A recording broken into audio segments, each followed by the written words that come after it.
Do you want to build a snowman? No? Don't want to build a snowman?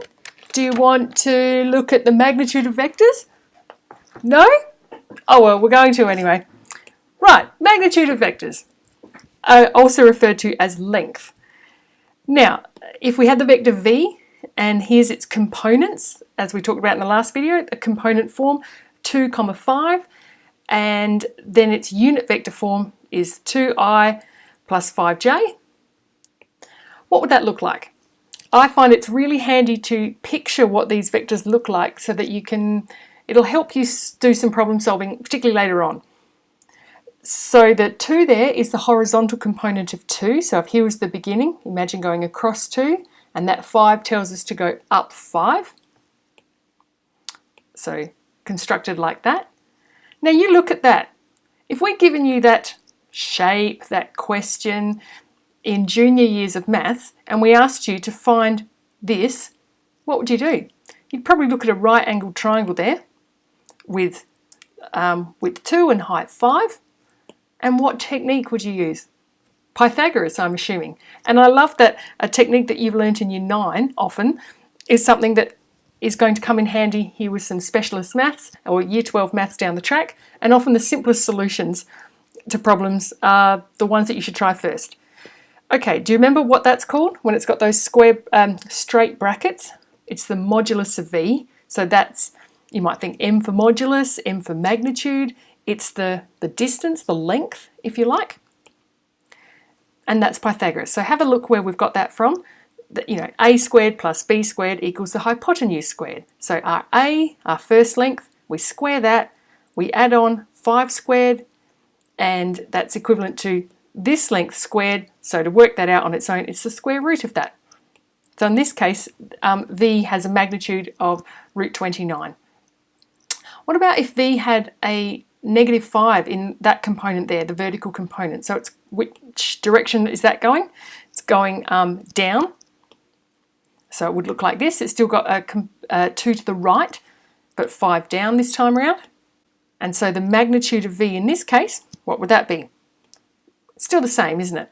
Because we've got I guess we're measuring distance is always positive. So although it's in a downwards direction of 5, that length that it's travelled is still 5. So it's still the square root of 29 there.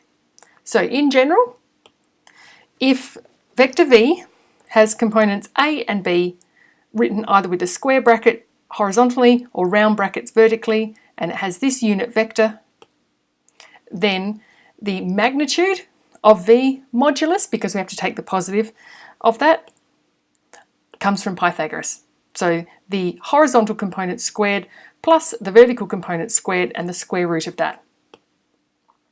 So an example here, well, just reading at the top here, a unit vector is any vector which has length of what? To be a unit vector, that word unit relates to being 1. So it'll be a unit vector if it has a length of 1. And we can use that property to solve inversely. So here, find k, given that this here is a unit vector. Here's an example of where I try and create a visual in my mind before I try and solve that.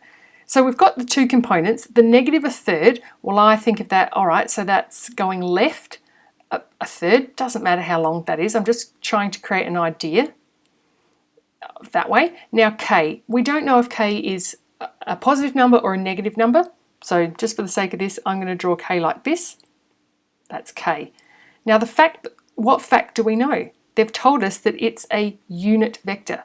So that means from the start here to the end will be what? That will be 1, because that's a unit vector.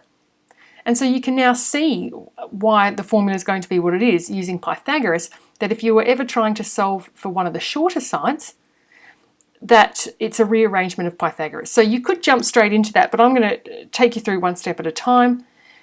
So we would have, let's do -1/3 squared, add on k squared, all of that square root will be equal to 1, the unit vector. And that's using the formula you saw on the previous slide. Working this out, I'm going to square both sides, so I'm going to get, oh goodness me, I'm going to get 1 there. The negative 1/3 squared comes out to be 1/9. K squared there. Rearranging to solve for k, and that's k squared, but we want to solve for k on its own, so you square root both sides. And you do need to account for the plus or the minus when you undo that square root.